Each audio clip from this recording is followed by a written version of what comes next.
नमस्कार दोस्तों, स्वागत है आप सभी का आज की इस वीडियो में। आज का ये वीडियो वैसे तो लाइव सेशन होता है शाम को, लेकिन कोई तकनीकी ख़राबी होने के कारण YouTube में आप लोगों के सामने वीडियो आ रहा है।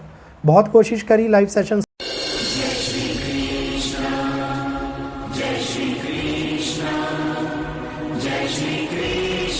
स्टार्ट करने की, लेकिन कुछ ना कुछ YouTube में दिक्कत हो रही है, जिस वजह से लाइव सेशन स्टार्ट नहीं हो पा रहा था। दिन में भी दिक्कत हुई थी, आप लोगों ने देखा। तो आज एक ऐसा टॉपिक मैं आप लोगों के पास में लेके आया हूँ जो कि बहुत ही ज़्यादा एक ऐसी रिसर्च है जो आने वाले संपूर्ण भविष्य को बदल कर रख देगी। एक ऐसे निर्माण की प्रक्रिया शुरू हो जाएगी जो दुनिया को उस स्वरूप में ले जाएगी जिस स्वरूप की कल्पना आपने और हम लोगों ने नहीं करी होगी। पहले हम लोगों ने सुना था कि नॉर्थ पोल और साउथ पोल आपस में बदल रहे हैं। आप लोगों ने अच्छे से जाना कि नॉर्थ पोल और साउथ पोल जो बदल रहे हैं आपस में, इनके बदलने के कारण पृथ्वी पर मैग्नेटिक फील्ड का बहुत बड़ा असर देखने को मिल रहा है, जिसके कारण बदलाव शुरू हो गया है। इसी प्रकार से हमारी धाराओं के अंदर पृथ्वी के ऊपर बहुत बड़ा परिवर्तन हो रहा है। जी हाँ, मैं बात कर रहा हूँ पोलार वर्टेक्स की। पोलार वर्टेक्स के बारे में आप लोगों ने मेरे से पहले भी सुना हुआ है, जिस टाइम में मैंने आइस एज के बारे में बात करी थी, और मैंने आप लोगों को बताया था कि किस प्रकार से पृथ्वी की तंत्रीय धाराएं बदल रही हैं, पृथ्वी की धारीय प्रणाली बदल रही है, जो कि बहुत बड़ा फेरबदल करती है वायुमंडल के अंदर, बहुत बड़ा फेरबदल करती है समुद्र की धाराओं में। सबसे बड़ा तापमान के ऊपर असर हम लोगों को देखने को मिलता है। तो इस समय के ऊपर ला नीना के प्रभाव के बारे में सभी लोग चेतावनी दे रहे हैं। इसकी चेतावनी मैं आप लोगों को देने के लिए नहीं आ रहा हूं कि ठंड बहुत ज़्यादा पड़ेगी। एक ऐसी बात जिसमें आगे हम लोगों को बर्फ के तूफान के कारण दुनिया का अंत देखने को मिल सकता है। संपूर्ण विश्व के ऊपर आइस एज जैसा प्रभाव देखने को मिल सकता है। जिस प्रकार से अभी अमेरिका के अंदर लास्ट ईयर भी मिनी आइस एज जैसे हालात उत्पन्न हो गए थे। अत्यधिक ठंड, बर्फ का गिरना, रोडों का बंद हो जाना, कई फीट तक बर्फ का पड़ना, ये आप लोगों ने मिनी आइस एज का नाम जो दिया गया था मानव निर्मित, वो आप लोगों ने न्यूज़ में भी सुना था। बहुत सारे लोगों की मृत्यु हुई थी, बहुत सारी हानि भी पहुंची थी इस समय के अंदर। तो अब ऐसा लगता है कि ये समय जिसके ऊपर हम बात कर रहे थे, वो समय कहीं ना कहीं सच होता हुआ नज़र आ रहा है, हमारे सामने हकीकत के अंदर बनता हुआ नज़र आ रहा है।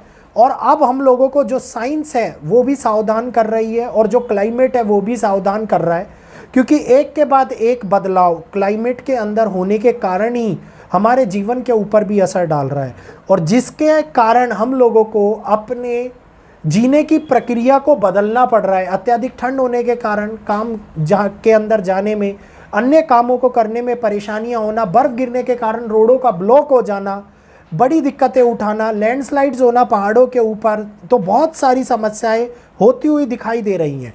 बीते 5 सालों के अंदर ये समस्या और भी तेज़ी से बढ़ती हुई नज़र आई है, क्योंकि 5 सालों में जो भी प्रकृति का परिवर्तन हम लोगों ने देखा, जिस भी परिवर्तन के बारे में आप और हम आज बैठ के बात कर रहे हैं, ये प्रकृति का परिवर्तन हम लोगों को वो अचंभित रिपोर्ट के साथ में, साइंस की वो अचंभित रिपोर्ट के साथ में उस संकट को दिखा रहा था कि जो संकट साइंटिस्टों ने बोला कि एंटार्क्टिका के ऊपर आता हुआ नज़र आ रहा है, the mass extension on the ice, ये हम लोगों को आगे आने वाले टाइम के अंदर देखने को मिल सकता है।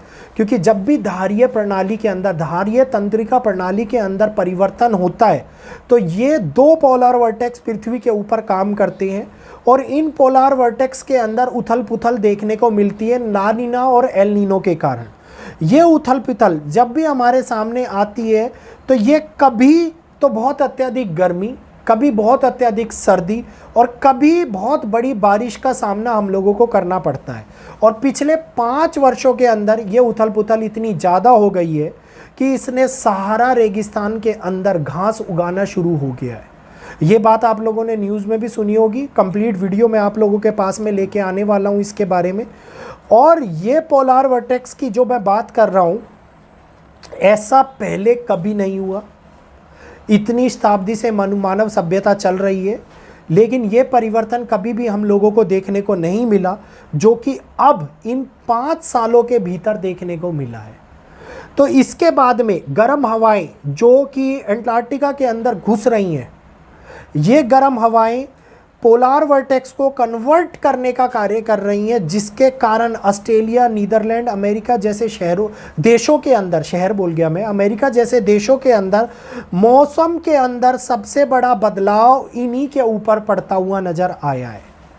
और इस साल जो अजीब मौसम हम लोगों को देखने को मिला बरसात का, वो भी इसी का ही एक बहुत बड़ा नतीजा था।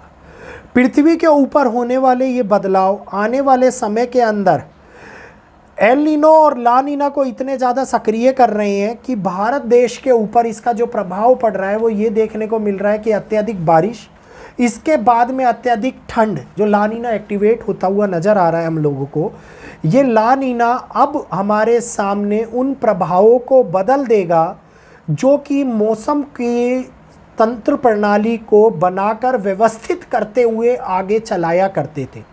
तो आने वाली पीढ़ियों को, बहुत लंबे समय की बात नहीं कर रहा हूँ, 10 साल 15 साल की बात कर रहा हूँ, आने वाले समय के अंदर हमारी पीढ़ियों को जिन जगहों के ऊपर गर्म रेगिस्तान, साउथ डायरेक्शन में इसका सबसे ज़्यादा इफेक्ट होता हुआ नज़र आएगा, गर्म रेगिस्तान देखने को मिला करते थे, वो अब ठंडे मरुस्थल बनते हुए नज़र आएंगे।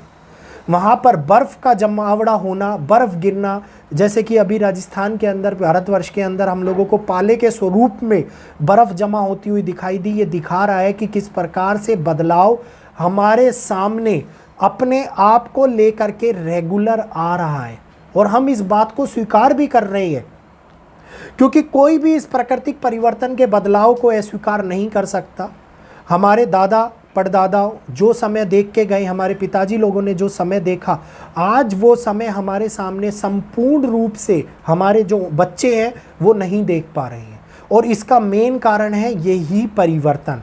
तो अगर पोलार वर्टेक्स और भी तेज़ी से उथल पुथल दिखाई देती है और बदलता है, तो इसका स्वरूप ये देखने को मिलेगा, मानव निर्मित आइस एज, मानव निर्मित हिमयुग हमारे सामने प्रकृति के ऊपर उन स्थानों पर आता हुआ नज़र आएगा जिन स्थानों के ऊपर गर्मी अत्यधिक पड़ रही है। जिस हिमालय से हम लोग आज अपने आप को सुरक्षित महसूस कराते हैं, जिस हिमालय से हम लोगों को ठंड, ये कहिए कि ठंड मिलती है, हिमालय हमारे को सर्द हवाओं से बचाता भी है और हमारे को मौसम के प्रभाव को नियंत्रण करने में मदद भी करता है, उस हिमालय की बर्फ़ पिघल जाएगी 2050 तक। कोई ज़्यादा बड़ी बात नहीं है। 2030 से ही आप लोगों को एक अजीब बदलाव देखने को मिलेगा। ओम पर्वत के अंदर आज तक जो नहीं हुआ था वो इस बार देखने को मिला। ओम पर्वत जो बर्फ़ से ढका रहता था, और आप लोगों को पता है मानसरोवर के रास्ते में इस ओम पर्वत को लोग नतमस्तक हुआ करते थे, क्योंकि उसमें ओम रूपी आकृति हमेशा ही वो स्वरूप दिखाती थी जिसको हम भगवान शिव का स्वरूप मानते थे, भगवान भोले का स्वरूप मानते थे। और आज वो आकृति पहली बार बर्फ़ पिघलने के कारण विलुप्त हुई 2024 के अंदर।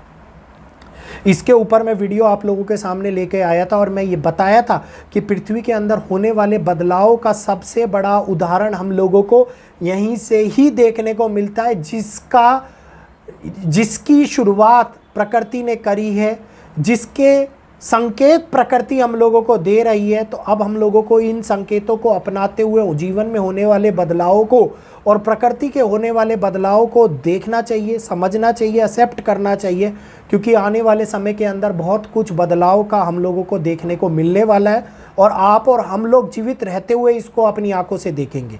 उम्मीद है आज का वीडियो अच्छा लगा होगा, समझ में आया होगा। वीडियो अच्छा लगा हो तो वीडियो को लाइक कीजिए, ज़्यादा से ज़्यादा लोगों तक शेयर कीजिए, और सब्सक्राइब करना बिल्कुल ना भूलें। बहुत सारे लोग वीडियो को देखते हैं, सब्सक्राइब नहीं करते हैं। वीडियो को सब्सक्राइब करने से मेरे को सपोर्ट मिलता है, तो प्लीज़ सब्सक्राइब कीजिए और मुझे सपोर्ट कीजिए। आपका एक छोटा सा सब्सक्राइब का बटन मुझे बहुत बड़ा सपोर्ट देता है। तो आज के लिए इतना ही। जय श्री कृष्णा, जय माता दी। कल फिर मिलूँगा आपसे एक नई वीडियो के साथ में, नई बातों को, नई रिसर्च को, नई ज्योतिषीय गणनाओं को आप लोगों के सामने लाते हुए।